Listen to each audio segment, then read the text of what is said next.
marka ikhwaani walaalayaal salaadaan ku dadaalno salaadu waa meesha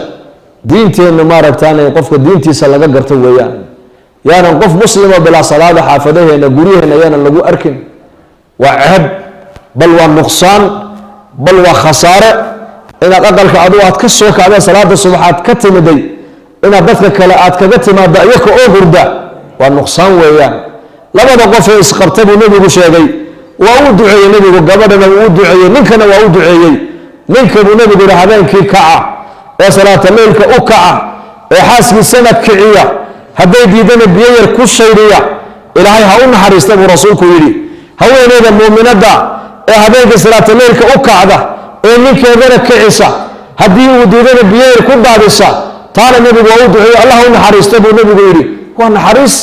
wa nebigu cali iyo faatima uu dadka ugu jeclaa ayuu nebigu intuu soo maro habeenkii oran jiray miyaana tukanayn miyaana tukanayn alaa tusalliyaan markuu nebigu hadalkaa ku leeyahay cali iyo faatima quud wax aqalkooga baad cunto oo afka la geliyo ma taallo waxaad saaga ku afurataan ma haystaan odhan maayo bal waxau nebigu odhanayaa ma tukateen miyaana tukanayn cali faatima u yimid waa berigii markuu waagu baryey xasan iyo xuseen aawe yaa rasuul allah waagaa noo baryay tiri anakoo xalay toolana bala xeraad waxba ma cunin saakana aqalka wax la kariya ma yaalaan marka oohintoodiibu cali iga qaado xaggaa beeruhu ula kacay ku tiri uu ka daba yimiday nebigu sal alla alay slam wuxuu arkay cali bin abi aalib oo nin yahuudiya beertiisii ceel uu lahaa markii baldi uu soo saaro biyaha ugu shubaba xabad timira mushqaayad loogu xisaabiyo la siiyey oo xoogaha timira intuu shaqeeyey xasan iyo xuseen halkaa intuu geed hoos fadhiisiiyey timirtiiyo biyaha isku cunayaane ciyaarayaan markaabuu nebigu u yimid oo xasan iyo xuseen buu nebigu la fadhiistuu la ciyaaray markaabuu yaa cali ubadkayga cidaadu intay ku kululaan maad igu hoysida ma odhan labadaadii wiil intood soo qaadateed u shaqaysood siisay timir iyo biyo ayaad inantaydii faadumana gaajo kaga timide miya war gabadha ii fur soomaaliya adduunka ka waran maba naxaysid buu leeyahay ciyaalkaagaa taqaanaa inantaydan anaa dhale keen ma odhan nebigu sidaa labadeedan ubada maad cadaada iga celi sidaa buu yidhi intuu dhigu kullaan yaa rasuul allah iyakii wax yar baan u shaqeeya way cuneene faaduma ani yar u shaqeynaya ii kaadi buu ku yidhi markaasuu shaqeeyey nebiguna xasan buu qaaday xusein buu qaaday calina xasan buu qaaday waxaa la yidhi xusein nebiga xag inta hoose uga ekaa baa layidhi xasanna nebiga inta sare uga ekaa baa layidhi waa labada uu nebigu asxaabtiisa ummadiisa ugu jeclaa maalin khudbadda jimcada nebigu isagoo khudbadeynaya bay labadooda ordaya masjidka soo galeen khudbadii intuu joojiyey buu nebigu halkooda ugu tagu soo xambaaray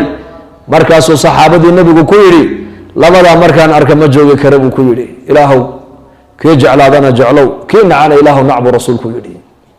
kuwaasaa bilaa cunto ku seexanaya ka warrama innakana guryaheena raashin baa ka buuxa soo ma nicmadii baa intay naga badatay ay dadku dib qaarkood nicmadii ilaahay ugu kufrinayaan soo ma fa walaalayaal dadka xaafadeena joogeed ka soo kacdeen salaada kula dadaala oo ubadka salaada ku tarbiyadeeya cumar binu khadaab baa odhan jiray war awlaadiina 7 sano u horeysa la ciyaara 7 ku xigtana buu odhan jiray edbiya oo tacliimiyo gacanta soo qabta 7 ku xigtana ilmaha maaragtaan la saaxiiba 21 ka sano ilmuhu tarbiyad saxa hadduu labadiisa waalid uu ka helo ilmahaas ilmo taabagale buu noqonayaa naftiisana wax tara dadkiisa iyo diintiisana wax tara buu ilmahaas noqonayaa marka walaalayaal zamankuna runtii waa zaman adag weeyaan zaman adag weeyaan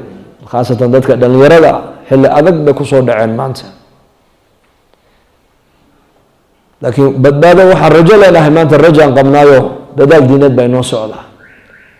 saxwa islaamiya maanta adduunka ka socota culumadii macalimiintii ducaadii jamaacadadii ijtimaacyadii mu'tamaraadkii muxaadaraadkii bayaanaadkii wacdigii meel walba maanta waa lagula daba joogaa marka fursadda insha allah han ka faa'iidaysano oo kuwa diinta ilaahay barta ee u dadaalo ee ku dhaqma allah inaga dhigo insha allah dhaxada firaaq markaad heshaana ilaahay dartii u baxo jamaacadada raaca oo dadaalka diinta culimada iyo maaragtaan ducaada kaliya inaan ku koobine adigana diinta xil baa kaa saaran diintu ma diinta wadaadada unbaa mise waa diinteenii warba sheegade soo teenii ma soo inaan aakhira ku badbaadno ma rabno ha dhahda de diinta markaa waa inaan wax gashano weeyaan caqligaaga cilmigaaga dhaqaalahaaga fikirkaaga muddo yaroo kooban bay asxaabtu diinta wax gashadeen ilaa qiyaamaha loo ducaynaya bal fiirso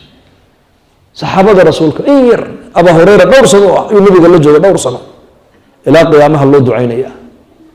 Sa'd ibn Mu'adh ninka la yidhi nabiga 6 sano la joogay maalintuu dhintana carshiga raxmaanka u gariiray 70 kun oo malag baa aaskiisa ka soo qayb gashay buu nabigu yiri waa muddo yar waxay nabiga la joogeen laakiin muddada yar maxay isticmaalaan ma taqaana xoogoogii oo dhan bay diinta wada gashadeen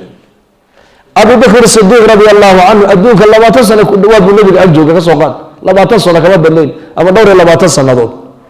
dheef buu gashaday diinta ilaa qiyaamaha manaabirta adduunka oo dhan baa looga ducaynaya war wax lagu tabco diinta ugu khayr badan khayr diintu wayna ku raacdaa baa la yidhi wayna kaa hadhaa laakiin haddaad adduunyo u tacabto keliya tacabka adduunyada uu kaa hadhay laakiin aakhira waxba ku raaci mayso sida bahalkan la yidhahdo juclaan ma taqaanaan juclaan soomaalida waxaa tirahdaa xaar walwaal maxaa u taqaanaa inagu dooshaan juclaan oo luqa carabiya soo mahayn bahalkaasi baa la yidhi saxaradu ka dhiga kubad uu kuusaa maantoo dhan uu soo riixi waxaan uu wato iyo godka uu ku wadaa sidee kaynba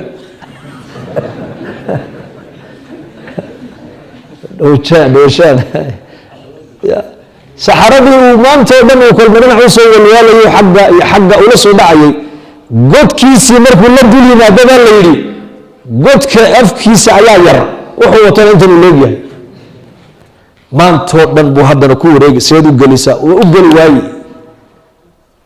isagaa markaa u dambeysa godku gali bale kolkuu daalo godkiisu iska gali quraanjo waxaa imanaysa markaa isla socoto isku xidhiirsan wixii dhannaaba intay quraanjadu qaadato way kala furfurtaa baa la yidhi quraanjadu dana midba in yar afka ku qaadana way la socon dadka adduunyada uu ka fikira way dhisayaan way dhaqayaan way badinayaan way dhisayaan halkan building halkan daaro halkan Nairobi halkan Muqdisho dhis maalinta uu dhintana keligii intoo la qaado qabriga la gelin xoolihii intaa loogu dhisay ayaa qaadanaya ma taqaana quraanjo ciyaal hadday saalixiin noqdaan buu rajo leeyahay u duceeyaan oo waqfina u bixiyaan wax